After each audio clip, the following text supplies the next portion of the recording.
Hello, cosmic friends. Welcome to part two of our Daredevil podcast. My name is Ayla Ruby, and I'm hosting our friendly neighborhood chat about the future of Daredevil in the MCU. I'm joined here by Brian Kitson and Anthony Flagg. Welcome. Hey, this is Brian. I'm so excited to be here again with both of you. How's it going? It's going all right. It's Anthony. Talking about my favorite character in Marvel, some Daredevil. Let's do it. I think it's going to be a great discussion. So, fair warning to listeners, there's going to be heavy speculation and maybe some mild spoilers ahead. So, just be aware if you're listening. So let's just start. This is what we know. We know that Daredevil Born Again is coming soon. There are going to be 18 episodes and it's filming soon, right? It's filming next month in New York. I think I saw February to December. What are your thoughts on that, guys? Because I think 18 episodes is a lot to talk about. 18 episodes was I was a little shocked when we first got the announcement just because it was so much more than we've had up to this point. We've had 6 episodes and that was kind of the standard, and then we had 9 episodes for WandaVision, and by the time She-Hulk rolled around, we had the announcement of Daredevil. But it was just a huge change. And I'm here for it because I feel like out of all of the superheroes to do this for, the street level ones make the most sense. They're the down to earth saving New York. He's not going to take a lot of CGI, so you can have more of those episodes because the budget's going to go a lot farther. I'm here for it. I think that it's totally going to be awesome. It just also depends on what kind of story we're going to get from it. So I guess that remains to be seen a little bit. Yeah, I've been thinking about it. I'm still quite surprised that they went with 18 episodes from the get-go. You'd think like, oh, 12 or something, but going past that. Now, what I was thinking about is, are these just going to be 18, half-hour episodes, a little bit shorter, which I'm fine with. Um, but I haven't heard anything either way on where they're going with that. So I like the length of it. Could give us a good chance to introduce a lot of characters, old and new, without it like being too shoehorned in every week. Like with 18 episodes, you can kind of stretch that out. So I'm excited for it. Anthony, I'm really glad you mentioned the length of the episodes because I hope that it's not just 30 minutes. I felt like She-Hulk had 9 episodes, and I think that's, I guess more than we've had so far for anything, but they were so short and I just wanted more. And I feel like I say this every single time we discuss, Marvel TV shows. I just want more of the characters and more of the episodes. But I really hope with Daredevil that we get, like a standard TV episode, 42, 44 minutes. That traditional structure that we don't seem to have very much anymore. And I also think that I'm really glad that you mentioned characters and people returning and people coming in, because I think there's a lot to talk about for us there, because so with Daredevil, he has his merry band of friends. So let's just cut right to it. Do we think that Karen and Foggy are returning? Are we going to see these characters in the new Daredevil, or maybe old Daredevil? I don't know. Right before I answer that question, because it's a fantastic question, it never crossed my mind to think that these might be half-hour episodes. And I think that part of me was just like ingrained to think that Daredevil's an hour show because Netflix did that so well. And so my mind was a little boggled when Anthony said that, and I was like, oh my God, that is a possibility. Like that 100% never thought of that. So I put a star next to that on my notes. That being said, I think Carrie and Foggy are a shoo-in. At this point, I can't see them not bringing them back. Starting with Foggy. Foggy is such an integral part of the party of the business of the friendship that you can't have him not be with Matt Murdock. I hope they got the same actor back. That I guess remains to be seen. But I do think that you don't have a Daredevil show unless you bring back Harry and Foggy, because they are so important to that storyline. I would love to see more of Karen having the interactions in the world that, she was kind of the connective tissue through a lot of the Marvel Netflix shows. So I think to see some of that again at the street level maybe her doing pieces on like Miss Marvel or Spider-Man. I think that is going to elevate the show. So 100%, I think they're back.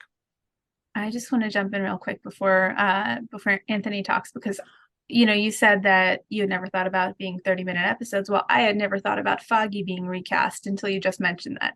Everything I thought about had been Karen being recast. So I feel like my mind is blown there, and I'm like reeling and spinning trying to think of, well, who could play Foggy if it's not Elden Hensen? So, it's a mind-blowing conversation. Though, going off of that, why did you think that maybe Karen would be recast and not Foggy? Because for me, it was the other way around. Oh, see, I feel like there's been so much speculation online, and I don't know if that's just Twitter doing what Twitter does. And I think Deborah and Woll, who played Karen, said that she hadn't been contacted by Marvel yet. But, actors lie all the time, so that could be just a misdirection. So there's some surprise there. But it was just kind of going off of that. So my mind is blown. Someone rolled the counter for 2 this episode so far. 2 mind blown.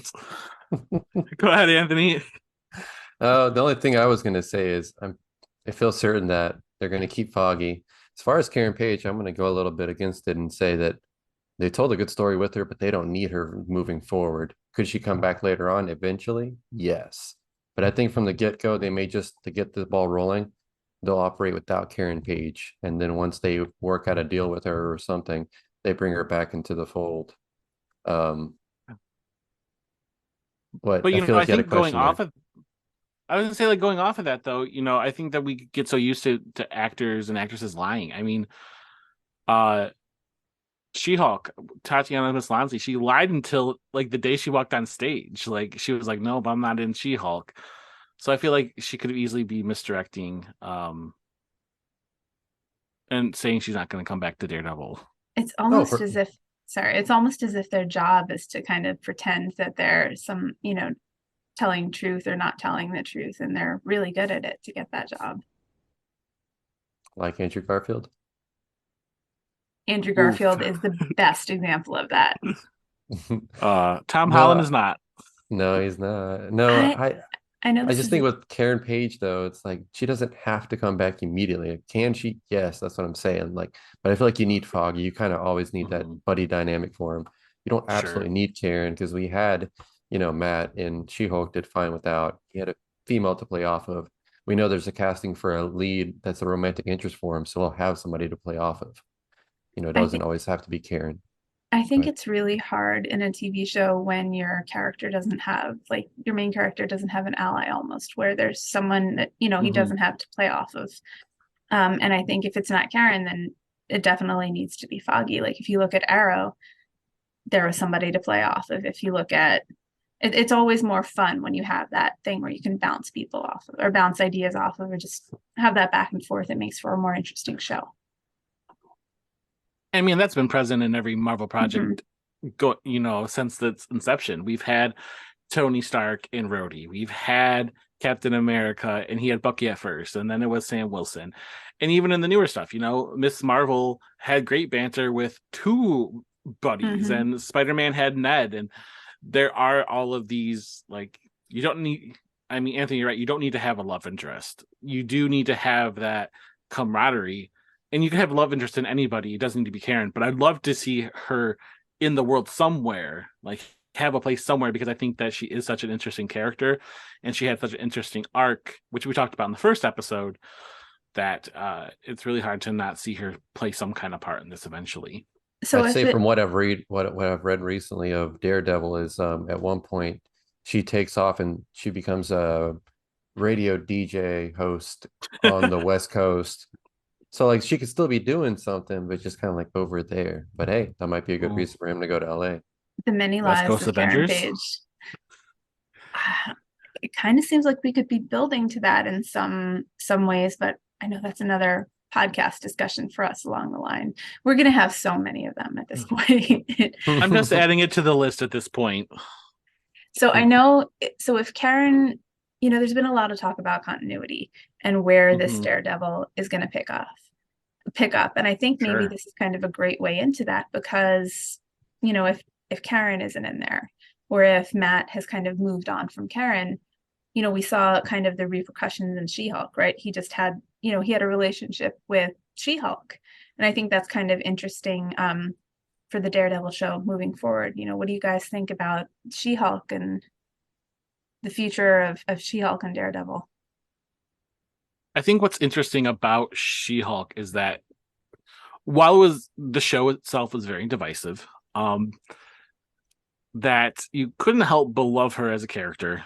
And I guess some people would argue that one, but I loved her as a character. And I think that this would be the perfect way to kind of show her in the wider MCU, because her show was so removed from, we had Bruce Banner and we had some of those connective tissues and stuff, but like it was, breaking fourth walls, and we're going into Disney Plus and we're coming into the real world. And like there's all of these different things that were so they pushed the boundaries quite far, that I think that if you put her in a show like Daredevil that people are going to tune in for because they're excited about Daredevil coming back, excited about her, him returning, you're going to see how she's living in their world. And while it's not going to always be fourth wall breaks, and it's not going to be so ridiculous, and it's not going to be that comedy per se, it might be funny, but I think so having her in there is a really good way to kind of show people like this is what it could be like, and this is what it's going to be like for the MCU. And you don't have to enjoy her show to have her be a bigger part in this world, and she still fits, and she's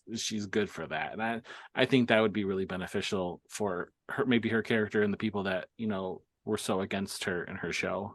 I think I agree with you on the comedy that's very different than a lot of what the MCU has done, but I don't know if I agree that She-Hulk was total as removed from the MCU as maybe other things have been, because you had Sakaar, you had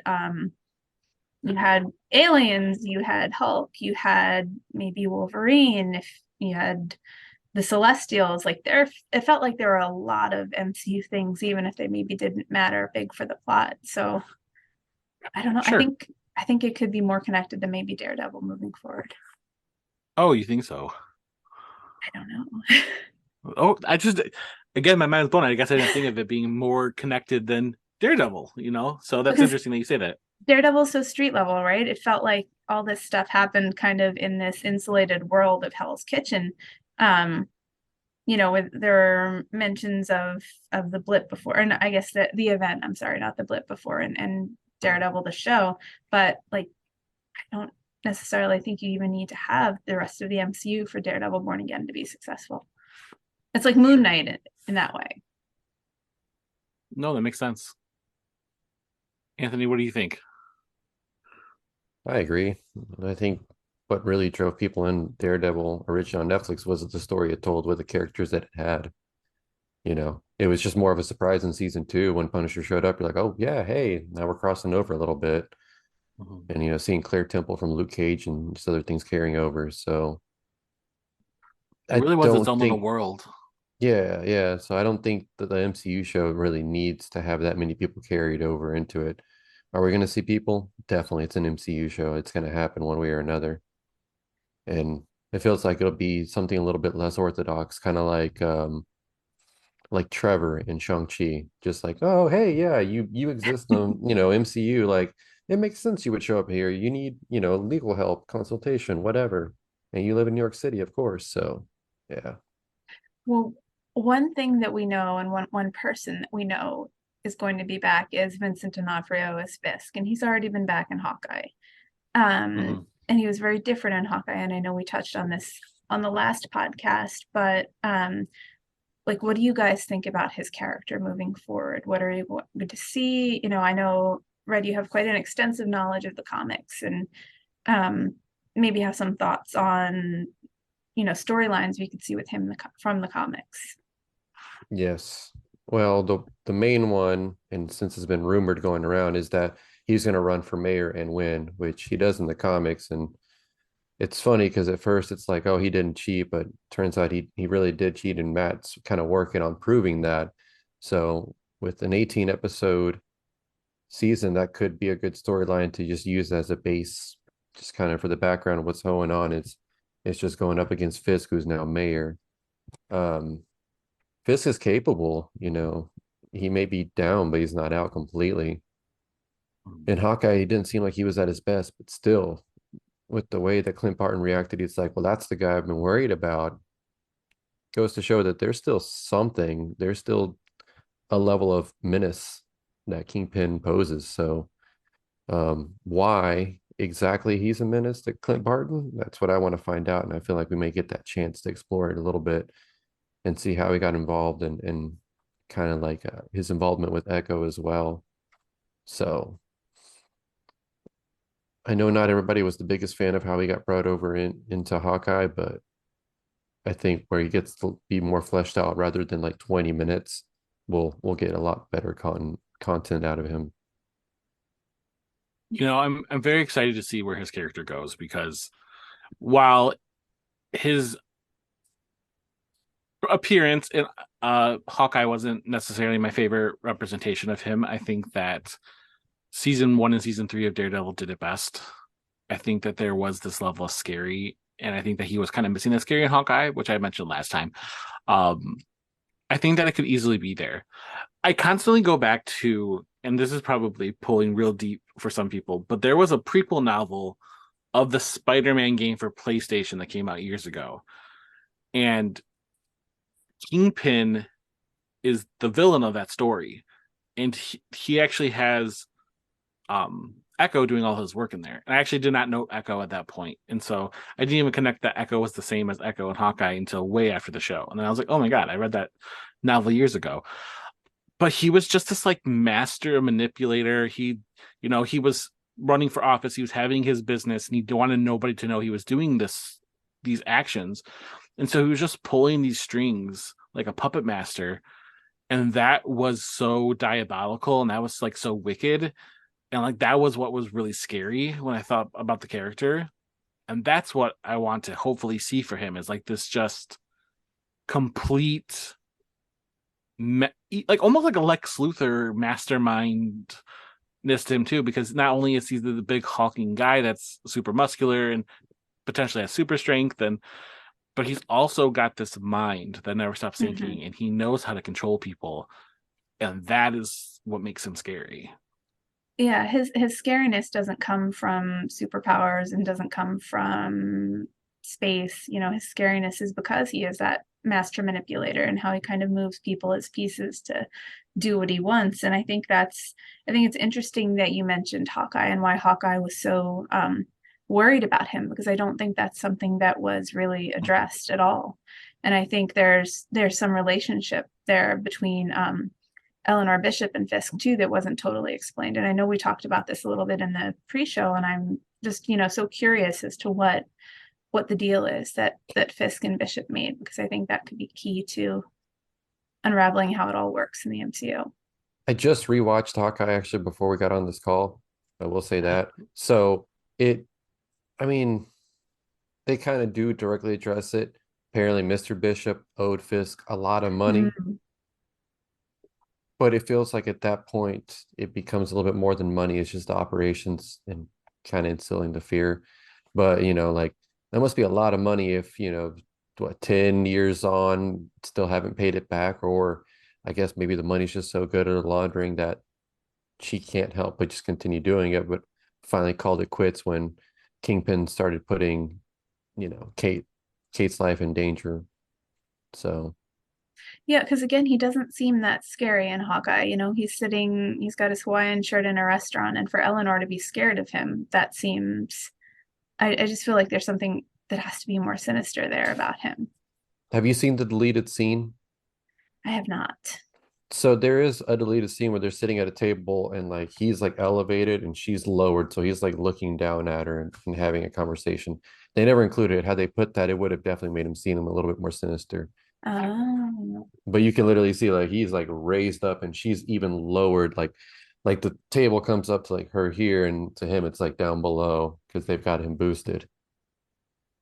And it would have been a cool shot. That would have been so cool. Exactly. It would have been a cool shot to have to show how he is, but no, they instead put them level and he's sitting in the back of a restaurant like you were saying, and it just seems so weak.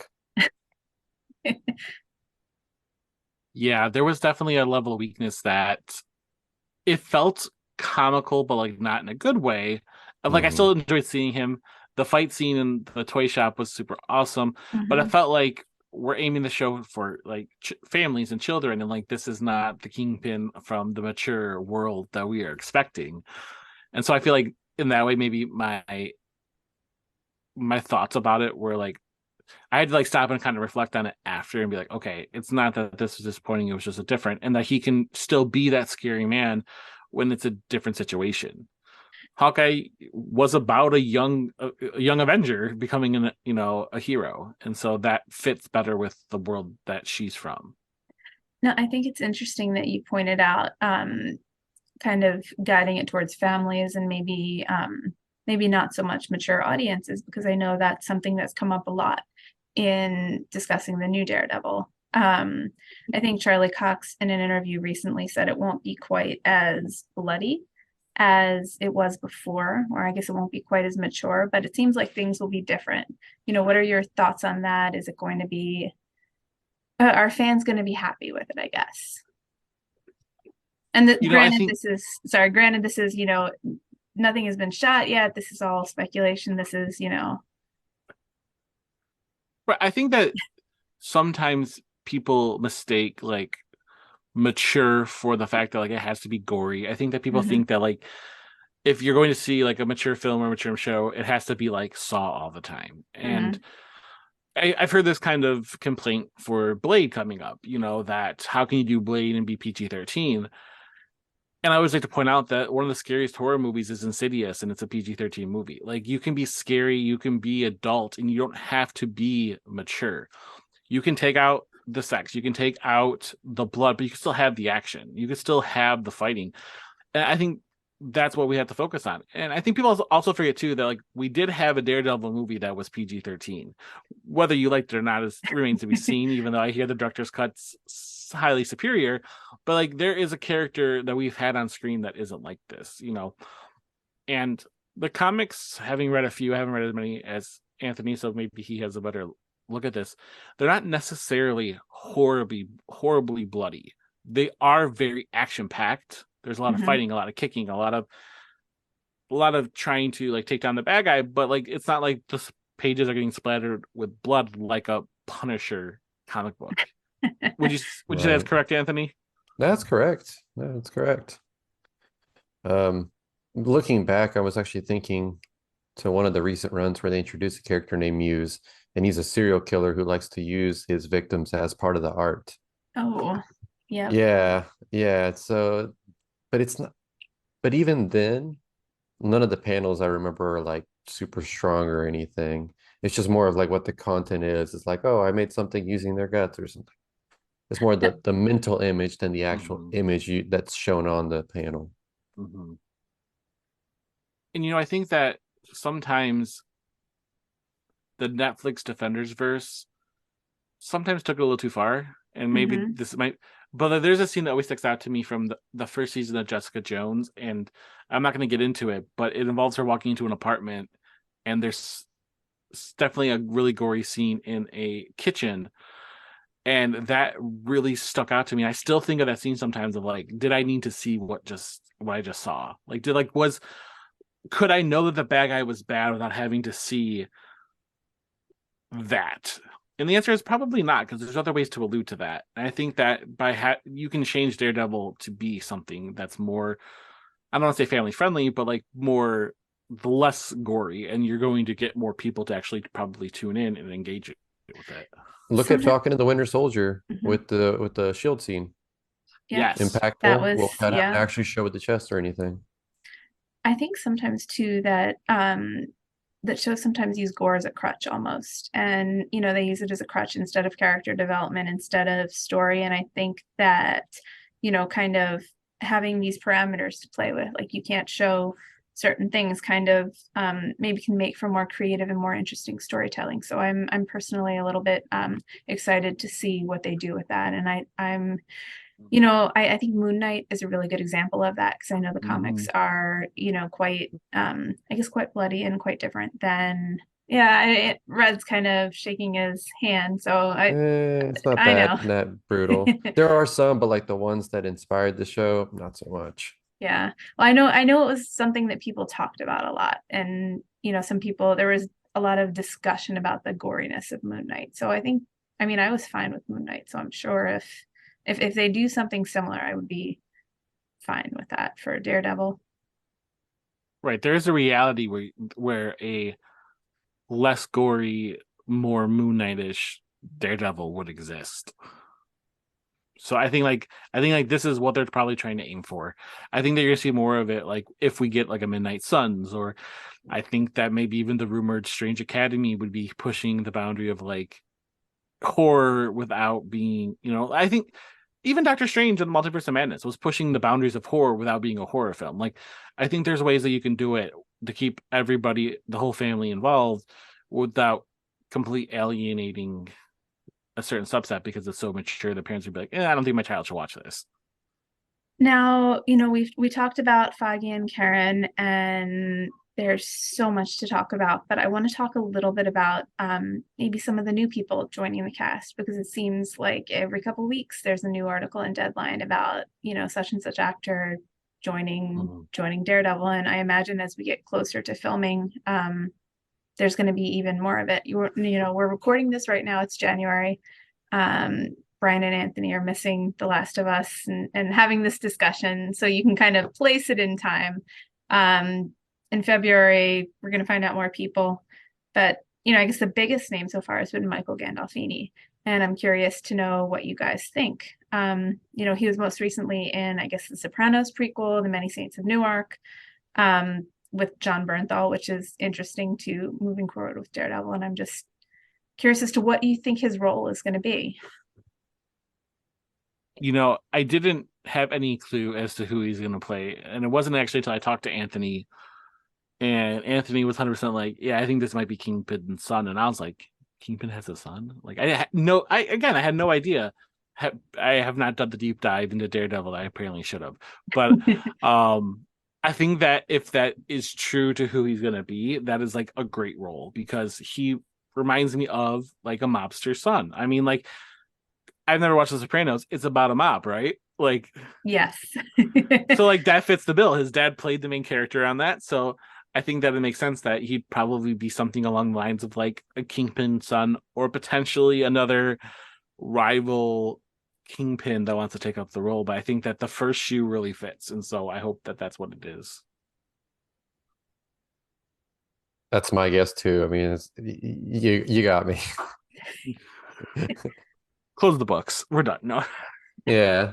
The only thing I would say is this leads into my theory is that there was two castings, and it was two love interests, one for Kingpin and one for Matt.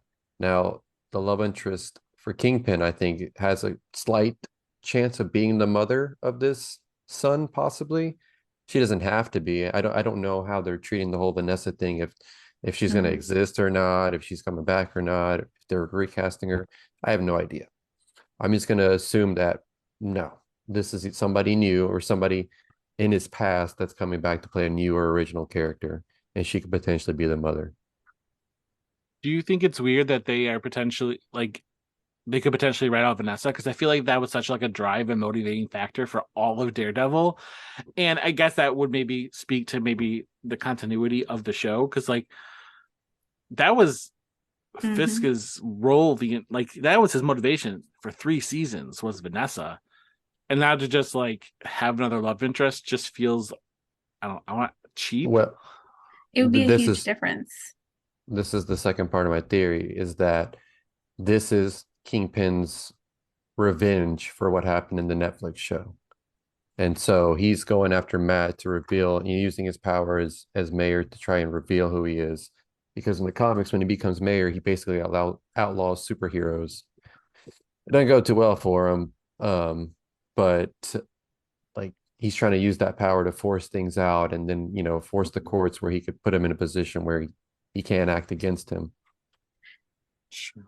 I'm a little bit sad at the potential, I guess, removal. We don't know anything about recasting of Vanessa, just because I really like Ayla. I thought she was kind of like, she was evil, as Vanessa. And, we didn't really get that revealed kind of until later in the season. And I thought that was done really masterfully.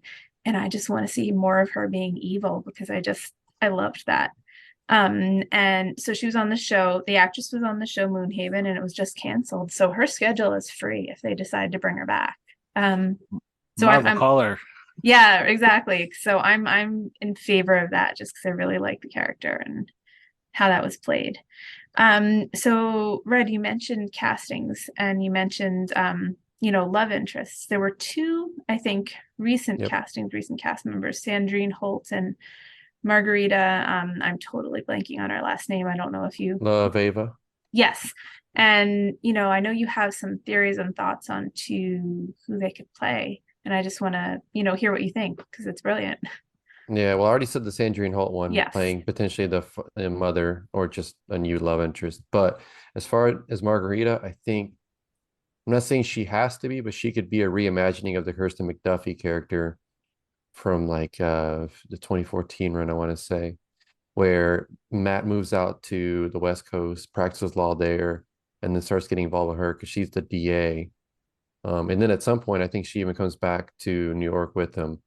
But she's a very skilled lawyer and very determined, like someone who can match Matt at his ability when he really wants to show up. The only thing I will say though is, as far as from what I've noticed, that this Matt in the show, in both of them, hasn't really been like the lawyer Matt you'll really get in the comics, because he'll really go through lengths to get things going. Like in the show, I haven't seen that drive from him. So I'm hoping that this character kind of spurns him into action and doing a little bit more. So Well, go ahead. no, two things about what you just said, because I think the lawyer thing you mentioned is really interesting because I think with those 18 episodes, we kind of get a lot more room for lawyering. And I don't know if that's case of the week or what, but I think that's really a chance for Matt to show off his skills there. And I thought initially with She-Hulk, it'd be like one case every week. So seeing how my prediction is pretty bad, I'm not going to do it here. I don't think with Daredevil, they're really trying to force him to always be in court. And not even in the comics is he like constantly in a legal battle. Sometimes he's literally just doing either Daredevil stuff or just Matt life stuff, you know. But I think with this show, more chance of actually seeing him get some court work done. You know what's interesting when you say like case of the week is I think that we're all really used to like the procedural, and Mhm. in fact, quite a few shows that I started to watch recently, they're changing the format a little bit. The one that stands out is a show called Will Trent on ABC, where like so far it's been 2 episodes and it's been kind of focusing on one case for over 2 episodes, and it's kind of spilling over to like the third one. So like I think that like changing the format of having like you can have like long form cases be part of the show and be him being a lawyer is really really really cool. um though Anthony,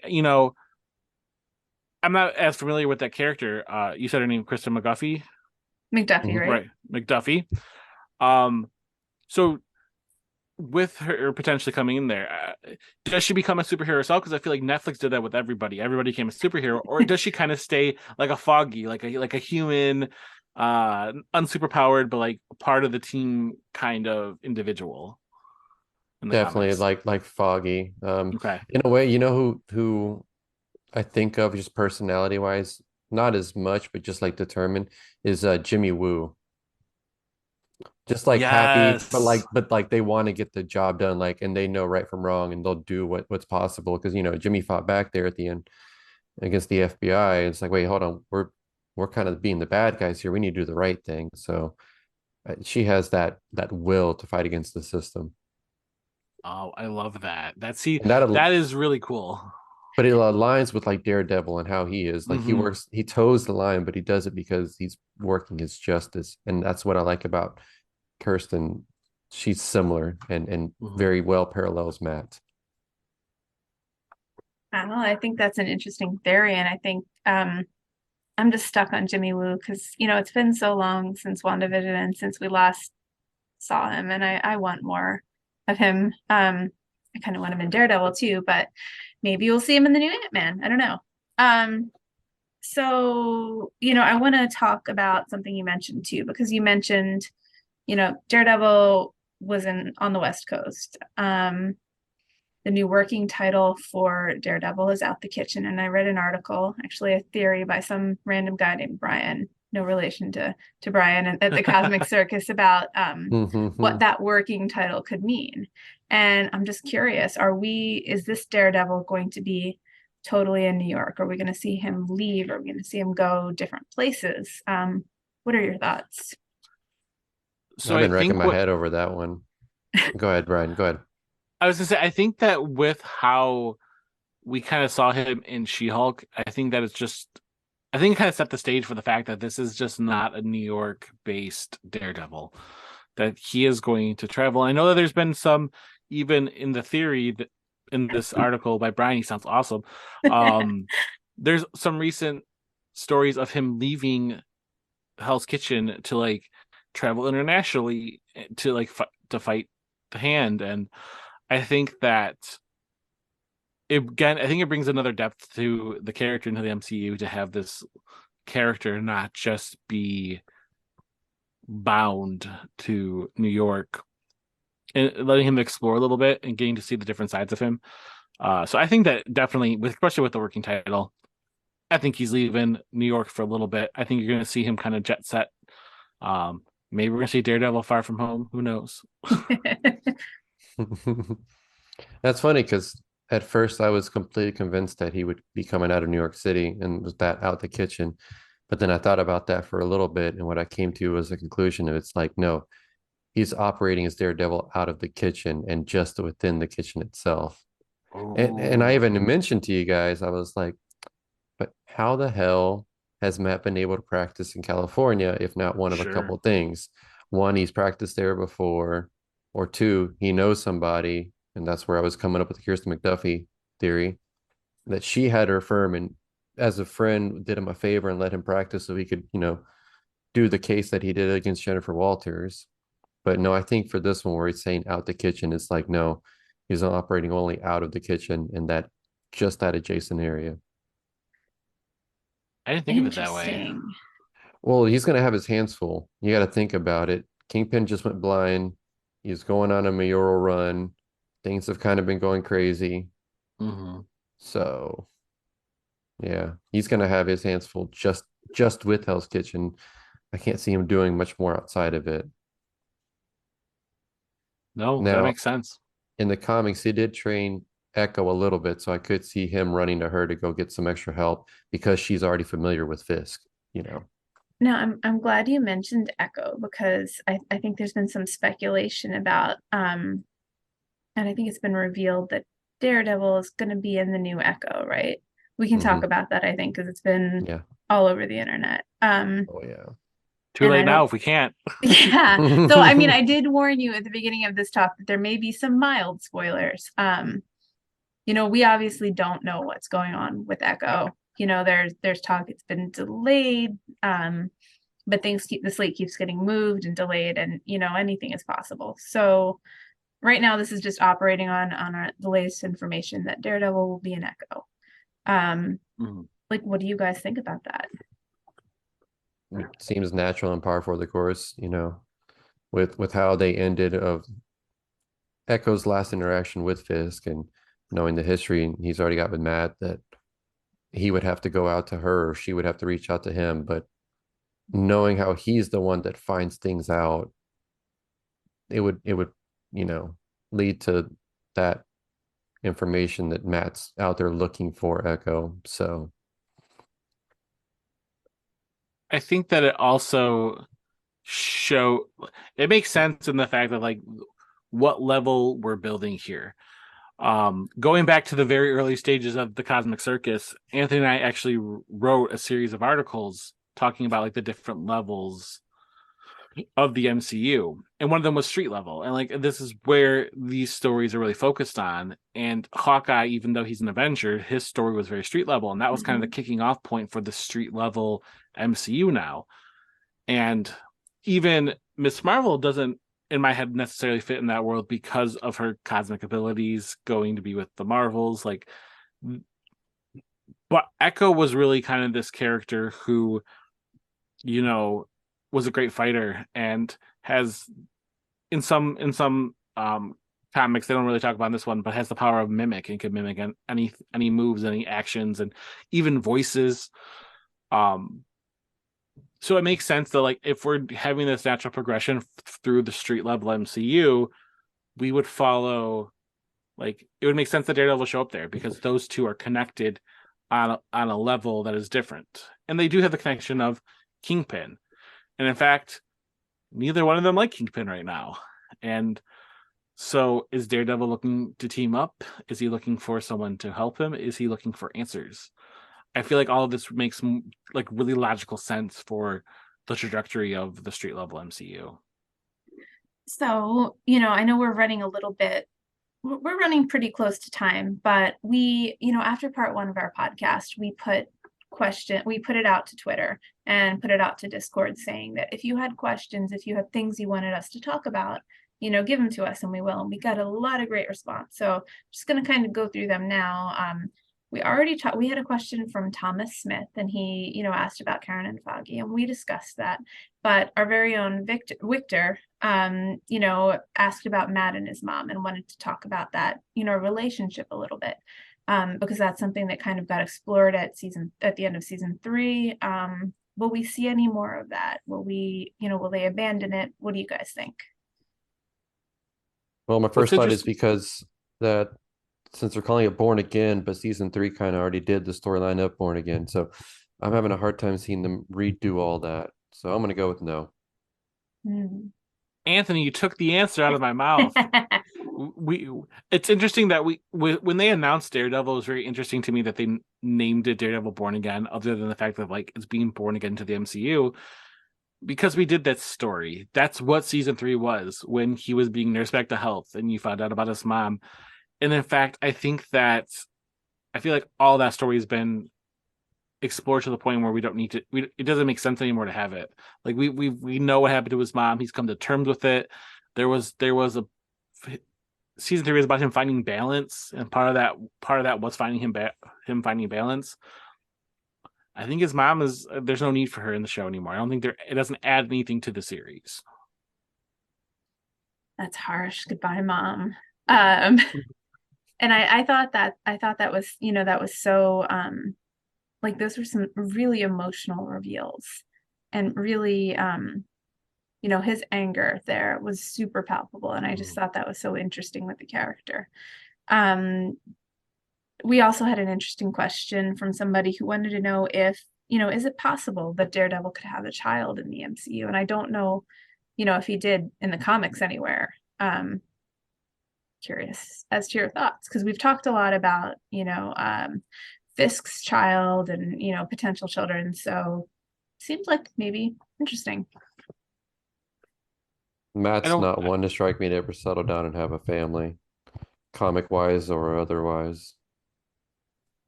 Yeah, I was gonna say it doesn't feel like that is true to the character or the story they're trying to tell. I think that it would up the drama, but he is kind of a loner, and he wasn't really good with relationships anyways. And so, yeah, I guess it doesn't take a relationship to have a child, but that doesn't really, I don't know, that doesn't really mesh with who he is in the MCU or Daredevil. Yeah, I agree there. And I also think that, Marvel is kind of exploring the secret and hidden child thing already with Hulk and Bruce Banner. And that was, I don't think there's a whole lot to explore there besides, presumably what storyline they're going to go down there.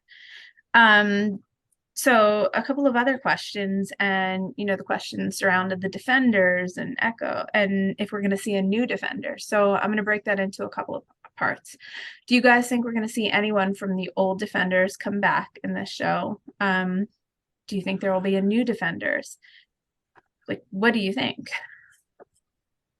I mean, is there going to be a Defenders? Yes. I think that's where we're headed here. As for the old Defenders, I do think we're going to see some of them, and I would love to talk about this farther in a Defenders episode, which I think will be coming up if I have any push here.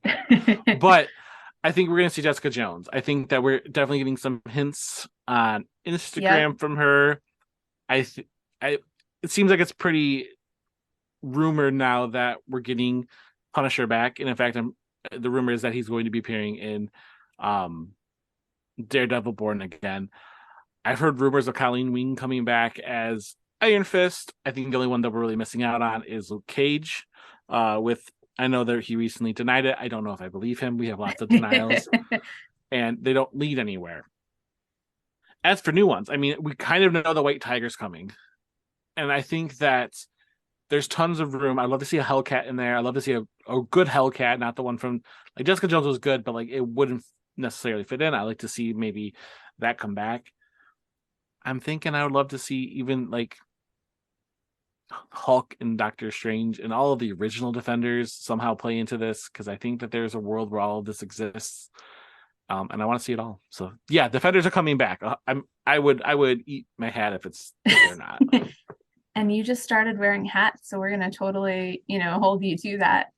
I think it's great that you mentioned that Kristen Ritter has kind of been hinting at coming back. I think this last week on maybe January 7th, there was like an Instagram post where she was going back into the gym training and she had on a Daredevil shirt. And, people know that everybody watches Instagram like a hawk. So I think it's very possible that, I agree. I think it's very possible that she's coming back, especially with that hinting. What about you, Anthony? So I think they're going to be called Heroes for Hire. They're going to try to rename it as they did with Daredevil, appending Born Again to the end. So that's my first guess. Secondly, I think they're going to change up the roster a little bit. They're going to work with the ones that they have and then add some new ones. So, yeah, sounds good on Punisher and Jessica Jones coming back. Don't think Luke Cage is coming back. I don't think Danny Rand is coming back. So they'll work with that and then just kind of rename it, recast it, reboot it, and move forward. And that makes a lot of sense though with how we've had the Avengers. We've kind of had this it's evolved. It's not the same Avengers anymore. And granted, we don't really have an Avengers right now, but like in the comics, it's always kind of changing. And I think that that's the point of come on, comic book fans, we have to adapt a little bit here. Yes, we want to see all these characters return, but we also have to adapt to the fact that things change. Yeah, and it would be boring just to have the same characters over and over and over, because you can only, I guess you can only do so much with them. And the reality is, actors get older, actors change, actors maybe don't want to do that anymore. So, having new characters is always interesting. But with that said, I want to talk about, this wasn't mentioned in the Twitter comments, but I want to make sure we hit this. I want to talk about Bullseye, because we talked about it a little bit on the last podcast, and I think we mentioned that we were going to talk about it more. I just want to talk. Do we think that he's coming back in season 3 and in the new season?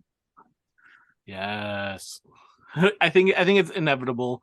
I think that when you have such a amazing character, amazing villain, and I think that part of it has to be that we take some of the focus away from Wilson Fisk, because I think he's going to be one of the Thanos or Kang street level villains. You need some of those other villains, and they you can't not have him in a Daredevil show. We just got the hints of him becoming the true psychopath at the end of the series. We need that. I don't think that there's any way around it. I think he has to come back. I think I would like to see him coming back because, as it stands, he's got a bone to pick with both Matt and Kingpin. So, I was thinking about it. I'm like, yeah, I could see Kingpin hire him. Like, maybe not. So it would be interesting to see if his motivation was just to kill them or get his revenge from both of them for what had been going on. So I could see him coming back, and I think he'd be a good character to have for it. He'd be kind of an interesting agent of chaos to go up against both of them and kind of thwart them whilst they're doing all their machinations. Is there anything else you guys want to talk about with this upcoming Daredevil? Anything we haven't talked about that is kind of burning on your mind? I do want an answer of how Matt was able to practice in California, but I know everyone's tired of hearing me ask that. That's the only thing I just want to know. This is the Supergirl. This is how did Supergirl get her ears pierced for the Daredevil fandom.